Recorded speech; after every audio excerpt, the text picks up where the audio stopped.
So crowds are back. On the one hand, yay, humanity. On the other hand, ooh, humanity.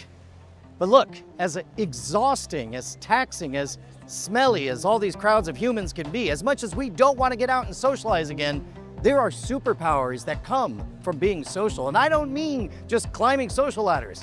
I mean actual super healing powers that can save your life. So I'm reading a book, Why Brains Need Friends, all about the neurochemistry and neuroscience behind friendship and socialization.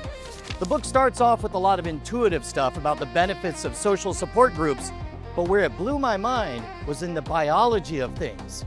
Picture two populations of mice. One are housed mice, they're fully socialized. The other are raised in isolation. Both sets of mice have an induced stroke, the exact same stroke, and yet the isolated mice only have a 40% survival rate, but the socialized mice have a 100% survival rate. How does that happen? Because we're talking about a stroke, not sadness, not depression, not any of those reasons we all know that socialization matters.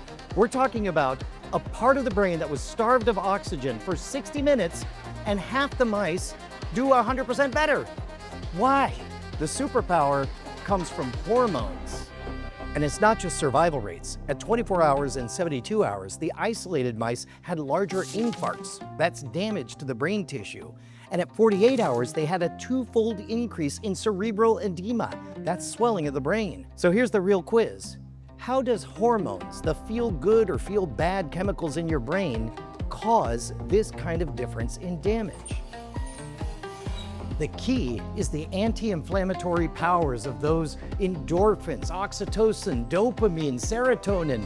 All of these neurotransmitters, all of these hormones, they affect your body's ability to repair itself. That's the key insight. And which one is the biggest of all? According to a follow-up study, it's oxytocin. Oxytocin, the chemical that gets generated every time you give somebody a hug. Your brain's swimming in it when you attend a wedding or any kind of socially connected event.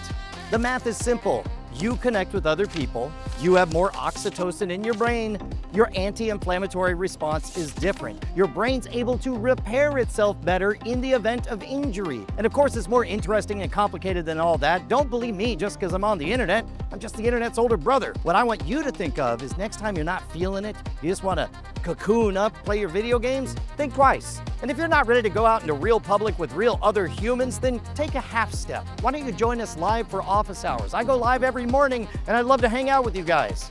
Right now we're in the middle of revisiting all the classics of scam school. So if you're looking for the tools to interact with other people, to build those relationships, now's the perfect time. Build a relationship with us. I'll see you in office hours.